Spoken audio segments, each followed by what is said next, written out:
નમસ્કાર મિત્રો, સ્વાગત કરું છું આપ સર્વ કોઈ મિત્રોનું ગવર્મેન્ટ જોબ ઇન્ફોના યુટ્યુબ પ્લેટફોર્મ પર। તો મિત્રો, આજના વિડીયોમાં ખેડૂતો માટે એવી એક અગત્યની યોજના વિશે ચર્ચા કરીશું કે જે યોજનાનું નામ છે સ્પ્રેયર પંપ સહાય યોજના। સ્પ્રેયર પંપ સહાય યોજના છે તે અંતર્ગત ખેડૂતોને દવા છાંટવા માટે પંપની ખરીદી કરવી હોય તો તે ખરીદી કરવા માટે સહાય આપવામાં આવે છે। તો આ યોજનાનો લાભ કયા કયા ખેડૂતોને મળવાપાત્ર થશે, યોજનાની અરજી કઈ જગ્યાએ કરવાની રહેશે, અરજી ફોર્મ કઈ તારીખથી કઈ તારીખ સુધીમાં ભરી દેવાના રહેશે, અરજી ફોર્મ ભરવા માટે કયા કયા ડોક્યુમેન્ટની જરૂર પડશે, કયા ખેડૂતોને કેટલી સહાય આપવામાં આવશે, આ તમામ પ્રકારની માહિતી આપણે એક જ વિડીયોમાં મેળવીશું। તે પહેલાં વિડીયો ગમે તો લાઇક અને શેર કરી દેજો, ચેનલમાં નવા હોય તો ચેનલને સબસ્ક્રાઇબ કરી દેજો। તો ચાલો મિત્રો, વિડીયોની શરૂઆત કરીએ। તો મિત્રો, આ જે યોજના છે તે ગુજરાત સરકારનો બાગાયતી વિભાગ છે તેમના તરફથી અમલમાં મૂકવામાં આવી છે।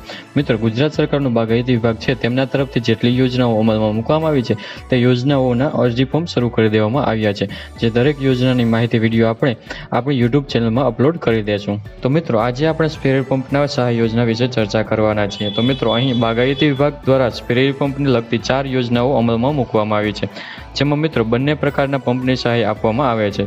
એટલે કે મિત્રો, બેટરીવાળા પંપ અને બેટરી વગરના મેન્યુઅલી પંપ છે, આ બંને પંપની ખરીદી માટે સહાય આપવામાં આવે છે।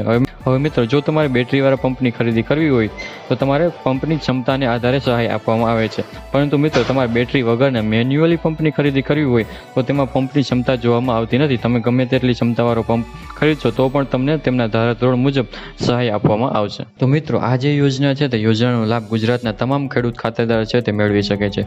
તો તેમાં સૌથી પહેલાં ચર્ચા કરી લેશું કે બેટરીવાળા પંપની ખરીદી કરવી હોય તો તેમાં કેટલી સહાય આપવામાં આવે છે। તેમાં મિત્રો તમારે 8 લીટરથી 12 લીટર સુધીની ક્ષમતાના કેપેસિટીવાળો પંપ ખરીદવો હોય તો તેમાં તમને કેટલી સહાય આપવામાં આવે છે, તો ત્યારે તમને તેમાં મિત્રો જે નાના ખેડૂતો છે, શ્રીમંત ખેડૂતો છે, મહિલા ખેડૂતો છે, અનુસૂચિત જાતિ અને અનુસૂચિત જનજાતિના ખેડૂતો છે તો તેઓને પંપની ખરીદી કરવા માટે 3100 રૂપિયાની સહાય આપવામાં આવશે।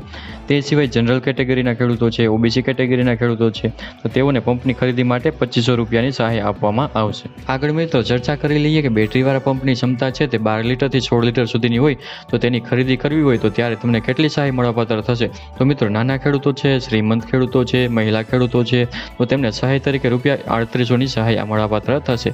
તે સિવાયના ખેડૂતો છે તો ₹3000ની સહાય મળવાપાત્ર થશે। ત્યારબાદ મિત્રો, બેટરીવાળા પંપ ક્ષમતા છે તે 16 લીટરથી વધારે ક્ષમતાવાળો હોય ત્યારે ખેડૂતોને કેટલી સહાય આપવામાં આવશે।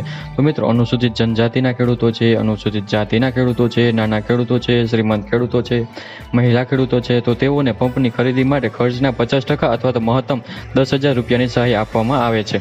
તે સિવાય બાકીના ખેડૂતો છે તો તેઓને પંપની ખરીદી માટે ખર્ચના 40% અથવા તો મહત્તમ 8,000 રૂપિયાની સહાય આપવામાં આવશે। આપણે ચર્ચા કરી એ બેટરીવાળા પંપની ચર્ચા કરી। હવે મિત્રો, આપણે ચર્ચા કરીશું બેટરી વગરના મેન્યુઅલી પંપની ખરીદી કરવી હોય તો તેમાં કેટલી સહાય આપવામાં આવશે તેના વિશે ચર્ચા કરીએ। તો મિત્રો, અનુસૂચિત જાતિ અને અનુસૂચિત જનજાતિના ખેડૂતો છે, નાના ખેડૂતો છે, શ્રીમંત ખેડૂતો છે, મહિલા ખેડૂતો છે તો તેઓને તમામ ખેડૂતોને પંપની ખરીદી કરવા માટે ₹600ની સહાય આપવામાં આવશે।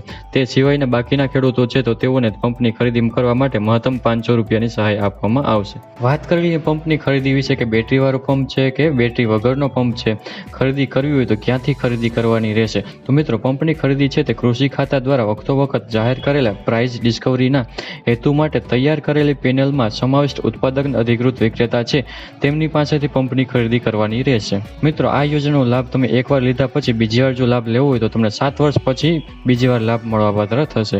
યોજનાનો લાભ મેળવવા માટે ખેડૂતોએ ઓનલાઈન અરજી કરવાની રહેશે। ઓનલાઈન અરજી આઈ ખેડૂતનું વેબસાઇટ છે iKhedoot.gujarat.gov.in પર જઈને ઓનલાઈન અરજી ફોર્મ ભરવાનું રહેશે। ઓનલાઈન અરજી ફોર્મ 12 માર્ચ 2024થી શરૂ કરી દેવામાં આવ્યા છે। 12 માર્ચ 2024થી લઈને 11 મે 2024 સુધીમાં તમારે ઓનલાઈન અરજી કરી દેવાની રહેશે। મિત્રો, તમે ઓનલાઈન અરજી કરો છો તેમની પ્રિન્ટ કાઢી લેવાની રહેશે અને તેની સાથે કયા કયા ડોક્યુમેન્ટ જોડવાના રહેશે તેના વિશે ચર્ચા કરીએ। તો મિત્રો, ખેડૂત અનુસૂચિત જાતિ અને અનુસૂચિત જનજાતિ કેટેગરીનો ખેડૂત હોય તો તેમને સક્ષમ અધિકારી દ્વારા આપવામાં આવેલું જાતિનો દાખલો છે તેમની નકલ સાથે જોડવાની રહેશે। ખેડૂત વિકલાંગ હોય તેવા સંજોગોમાં સક્ષમ અધિકારી દ્વારા આપવામાં આવેલું દિવ્યાંગતાનું પ્રમાણપત્ર છે તેમની નકલ સાથે જોડવાની રહેશે। જમીનના 7/12/8 નકલ સાથે જોડવાની રહેશે। આધાર કાર્ડની નકલ સાથે જોડવાની રહેશે। બેંક ખાતાના પાસબુકની પ્રથમ પાનાની નકલ અથવા તો રદ કરેલ ચેકની નકલ સાથે જોડવાની રહેશે। વન અધિકારી દ્વારા પત્ર ધરાવતા હોય તો તેમની નકલ સાથે જોડવાની રહેશે। તો મિત્રો, અરજી ફોર્મની પ્રિન્ટ કાઢી આટલા ડોક્યુમેન્ટ સાથે જોડવાના રહેશે અને તમારા જિલ્લામાં આવેલી બાગાયત વિભાગની કચેરી છે ત્યાં અરજી ફોર્મ જમા કરાવવાનું રહેશે। તો આવી રીતે મિત્રો ગુજરાત સરકારના બાગાયતી વિભાગ દ્વારા ખેડૂતો માટે અગત્યની યોજના અમલમાં મૂકવામાં આવી છે, જેમાં સ્પ્રેયર પંપની ખરીદી પર સહાય આપવામાં આવે છે. તો આશા રાખું છું કે વિડીયો પસંદ આવ્યો હશે. વિડીયો પસંદ આવ્યો હોય તો લાઇક અને શેર કરી દેજો. ચેનલમાં નવા હોય તો ચેનલને સબસ્ક્રાઈબ કરી દેજો.